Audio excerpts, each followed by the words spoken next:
Hi, welcome to Box on the Box Rock and Cellular Botbrack for short. So my random review today is a cult album from 1981 by the Rods. So this album was actually recorded in 1980 under the title Rock Hard. And then the Rods, I think, maybe re-recorded some bits and kind of put it together, and they were signed to Arista Records. I think you could tell they kind of self-funded this. Carl Kennedy, the drummer, was a studio producer himself, and they'd been around the circuit. Dave Rock Feinstein had been in early incarnations of Elf with Ronnie Dio. He's Ronnie Dio's cousin. He's actually 78 now. He's born 1947, so he's 5 years younger than Dio. But he left that band due to a horrible car accident where a band member had died. I think they kind of traumatised him, and he just sort of withdrew for a bit. So this got a good bit of traction in Kerrang. It got some good reviews, and I would describe this album as American New Wobbum. So at the time of the British New Wobbum, there was two American bands, and I can think of a Canadian band that kind of really fitted this vibe, and that's Anvil, of course, with a Hard and Heavy album, Riot with a Fire Down Under album, of course, the Rods. Basically, it's this kind of stripped down, gutsy, heavy stuff. It's good time, party metal in a way. So let's go into it. So that's released an EP, and that's when I first heard it. My brother bought the Full Throttle EP. This actually had the tracks Crank It Up on Nothing Going on the City, Power Lover, and a track called Getting Higher, which is a bonus track on the album if you get a reissued CD. Power Lovers, it really sets out its stall. It's got what I call a cheap riff. It's using those dyads, kind of fret 5 and 7 on the D and G. It's in bam, ba, bam, ba, bam, ba, bam, ba. As I call it, the evolved Smoke on the Water riff. These riffs always have a downbeat on the first chord, and then they'll kind of hit off beats.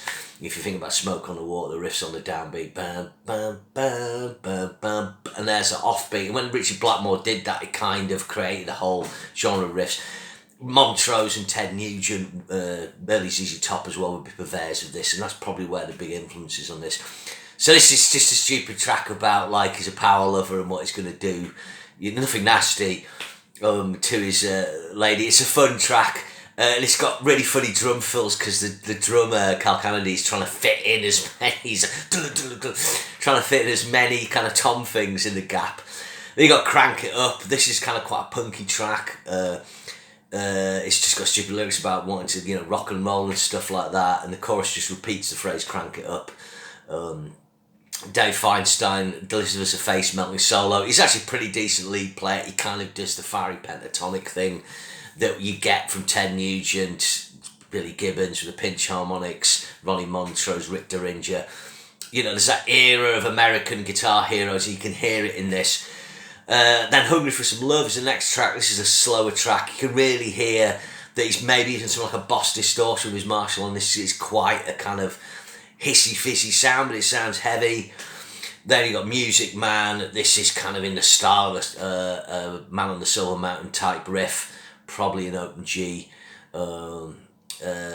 It's got funny lyrics again about taking rock and roll to the city. That's about being born to rock and roll.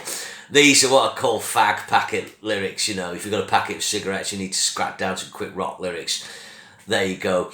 And then it finishes, side one finishes with the track Woman, which is quite a nice ballad. It's really well produced, this track, actually, compared to the rest of the album. It's got really nice use of clean and acoustics with a slight phase on. Good. So, what also typifies this album is the shortness of the tracks. Paolo's 2:36, Crank Up's 3:32, Hungry for Some Love and Music Man are both over 4 minutes, and Woman's 3 minutes 23. I think this album came in about 34 minutes. Again, kind of like Van Halen.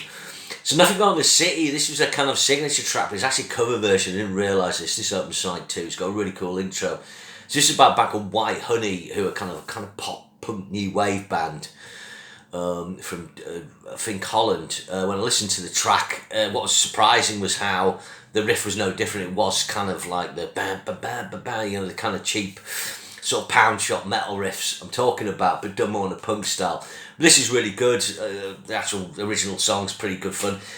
Then you got Get Ready to Rock and Roll. This is the stupidest track on the album. It's 2 minutes 25. It is literally about getting ready to rock and roll and partying. I think that's the thing with this album. This isn't a good song, but it's kind of good-natured. It'd be almost churlish to kind of listen to it and go, oh, that's a load of crap. I think that's the things I've heard this at the time.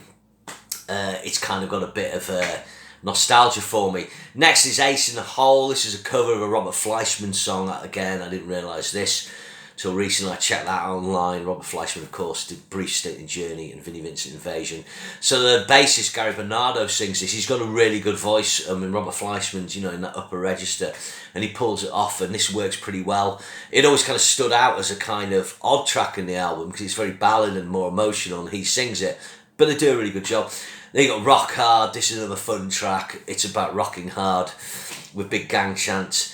And then if it's a Roll with the Knives, which is probably the weakest track. It's 2 minutes and 9, So the Rods, like I said, they did pretty well with this album. If you look on the film art for this, had quite a cool cover of them just stood in leather jackets with a nice tint, sort of metallic tint on it, and a cool logo. But after this, they followed it up with their Wild Dogs album. But this was nowhere near as good. It had some okay tracks and a cover of You Keep Me Hanging On. Now, my brother was really excited for this, as was I, because he bought this album.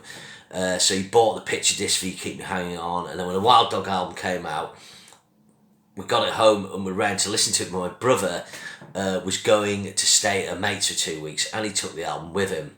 So I was like, oh Christ, I'm really itching to listen to this album. Now, my brother was staying with his friend in a place called Arnside, which is in the Cumbria area near Kennel. It's opposite Grange Over Sands. Grange Over Sands is often called God's Waiting Room. And Arnside's a kind of mixture of God's Waiting Room and people who haven't left Arnside and, drink too much. But anyway, we were going there because my grandparents lived there, and I said to my parents, can we call in my brother's mates and just see if he's there so I can get the album, because I really want to borrow it. I went there and they were out. So I couldn't borrow the album, so I had to wait 2 weeks to listen to the Wild Dogs album, which has got a cool cover. But they probably rushed it, This wasn't the kind of band we were ever going to get. They were never going to be more than a cult band, like Anvil. I mean, Anvil, it's like, we should have been huge, and it's like Anvil did perfectly well, considering their sort of limitations of the songwriting. And the same with the Rods, Dave Feinstein. They did another album called Let Me Metal, I think. There's another one just called The Rods. I can't remember the third album, but they lost a major deal after 2 records, and they were on Metal Blade or something like that. And they got back together later down the line, when they're older and they had time. But if you're interested in American metal, in the early 80s, very early 80s, before the explosion of glam metal and that kind of watering down of the sound, the Rods is quite an interesting thing, not to be confused with the Gods. Okay, so I hope you enjoyed that. Remember, share and subscribe, and I'll see you again soon. Cheers.